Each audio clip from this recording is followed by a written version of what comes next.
Welcome back to Transform Your Mind to Transform Your Life, the podcast. You're listening to 5 Minute Fridays with Coach Myrna. Today, I want to talk on the topic rewriting stories your nervous systems learn to survive. And as I set this up for you, I want to ask you a question, Transformers. Have you ever reacted to something and later thought, why did I respond like that?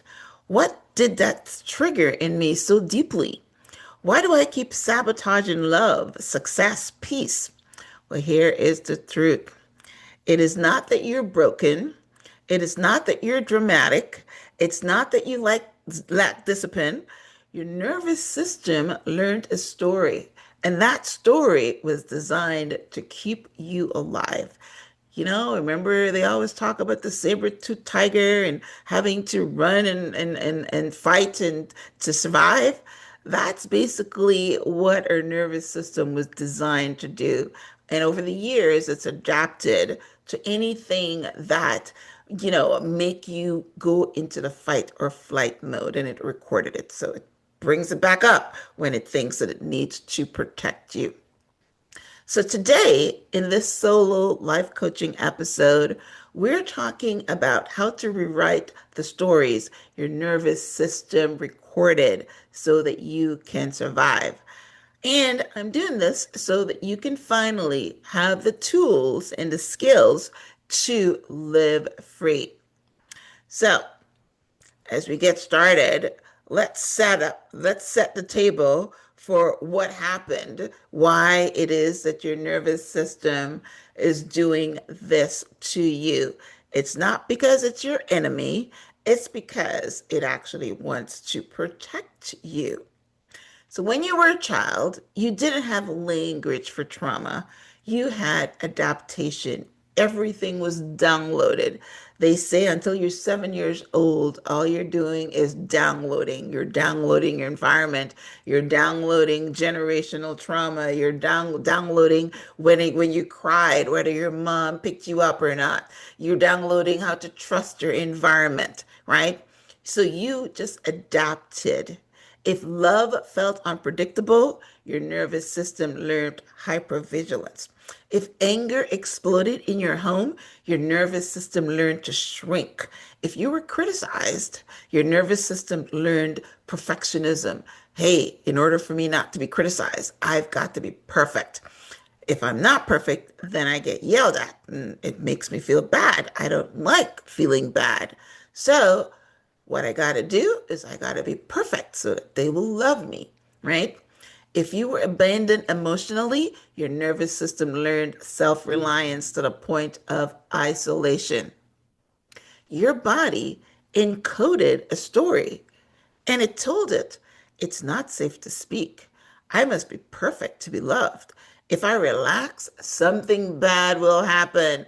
I am too much. I am not enough. These weren't conscious beliefs. These were survival strategies. And your nervous system job was simple. Protect first, ask questions later.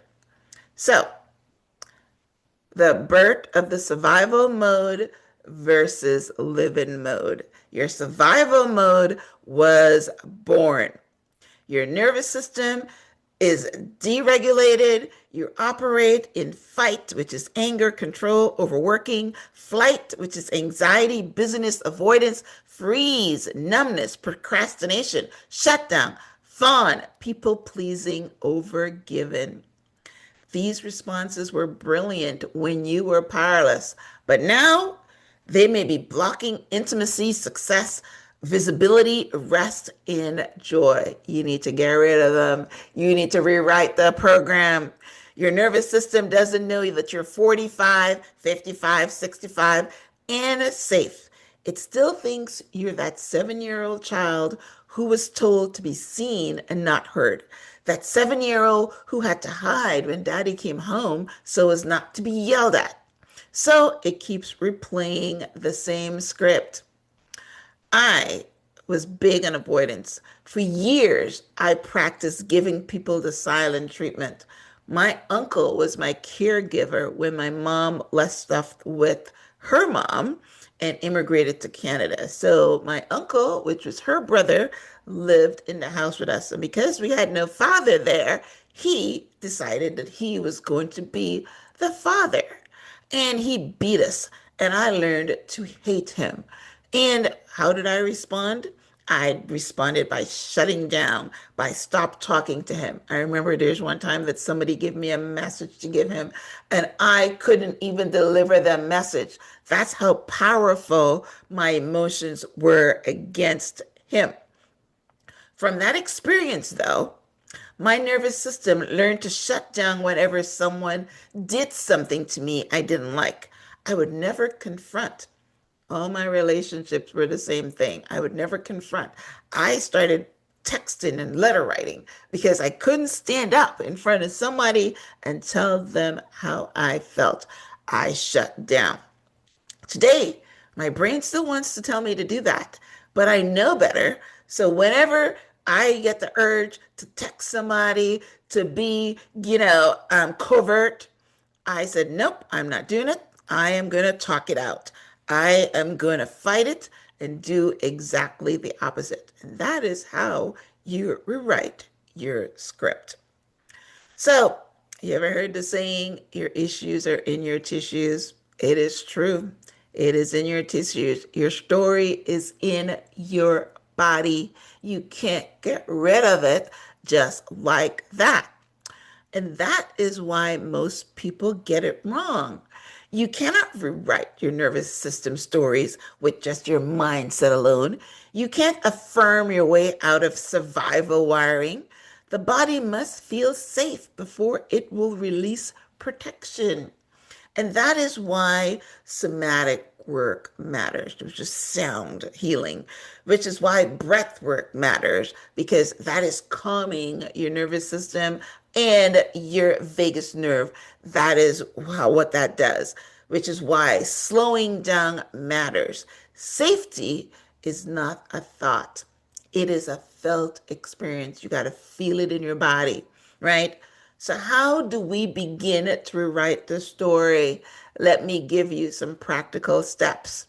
The first one is notice the pattern without shame. We've been talking a lot about shame here on the show and the program, right? We feel shame about trauma. We feel shame about what someone did to us. We feel shame about a lot of things.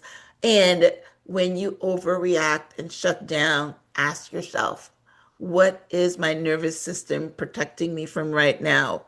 Curiosity calms the body, shame activates.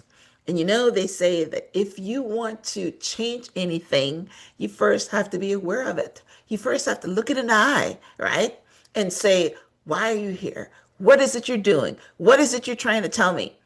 Because most of the times, 95% of the times, we are operating without thought, without awareness, right? So, again, you got to ask the question, what exactly is happening here? What is my nervous system trying to protect me from right now? Why am I triggered? Why am I reacting this way? So, number two is you got to regulate before you reflect. So, let me give you some ways to do that. Try slow breathing, which is inhale for 4, hold for 4, and then exhale for 6. This is what calms down your vagus nerve, which calms down your nervous system. You can also place your hand over your heart and name 5 things that you see that's grounding you into the present moment. Because guess what? Most of the times we are being triggered by something that happened in the past. So if you can name the things that you see, it's grounding you into the present moment. Grounding your feet into the floor is another way to do that. Right. There's something under your foot, and it's grounding you. You cannot heal in fight or flight. Right. So that's the first thing you've got to do. Number 3 is that you create micro experiences of safety. Safety isn't built through big breakthroughs. It's built in small repetitions, speaking one honest sentence, resting without earning it, saying no, I heard Michelle Obama on a podcast the other day, and she was saying, because she is a people pleaser as well, and she's saying that if you have a problem saying no, say, "Let me think about it." And I responded to the post that my husband is poster child for that. Every time I says, "Do you want to do this? Do you want to do something?" He says, "Well, I'll get back to you." And the minute he tells me I'll get back to you, it's because he doesn't want to do it. But he doesn't want to say no. So you can learn to do the same thing. When somebody asks you to do something that you don't want to do, and you're not comfortable saying, "I'm sorry, that's not going to work for me." Say, "You know what? Let me think about it and I'll get back to you." It's perfect, right? And sometimes you don't get back to them because that's the end of it, right? And so receiving help is another way. Being seen without performing. So each time you survive safety, your nervous system updates its story. Number four is separate the past from the present. We touched on this earlier with the grounding exercise. So you ask yourself, is this reaction about now or is it about then? Right? Your body may be reacting to an old threat. Your adult self can say gently, "We're safe now." And yes, it may feel awkward at first, but yes, you gotta let your system know that you're safe. Your nervous system listens to repetition. And I do a meditation where I place my hand over my heart and I repeat 6 times, "I am safe. I am safe." The first time I started doing this, I'm thinking, this is ridiculous. I'm in my bed. I know that I'm safe. But apparently, maybe your nervous system doesn't know you're safe. So you got to tell it, "I am safe. I am safe. I am safe." Right? Because it responds to affirmations. Number five, you don't need to erase the past because you can't, right? Here's the beautiful part. We're not trying to delete your survival story. It has kept you alive. We honor her. The little girl who scanned a room before to figure out, is daddy mad at me? Is someone there that's going to yell at me? What's mom doing? Scan the room. Who stayed quiet? Who achieved because that's her way so that she can be loved? Who endured? She was brilliant, but she doesn't have to run your life anymore. You get to thank her and gently take the lead. So if you're going to be leading, where do you want to go? As the nursery rhyme says in Alice in Wonderland, if you don't know where you're going, then it doesn't really matter where you end up. So you've got to know where you want to go. Most of the time, childhood trauma affects our adult relationships. So chances are you want to lead that little girl into your dream relationship because you're still looking for it, right? Start by seeing that relationship in your mind. Visualize it. Align with the energy of it. The next time you're triggered and you want to run and sit down, go to your happy place. It will calm you down. So, as we close this segment out, I want to give you a reflection to think about. Imagine waking up and not bracing for the worst. Imagine being loved without suspicion. Imagine resting without guilt.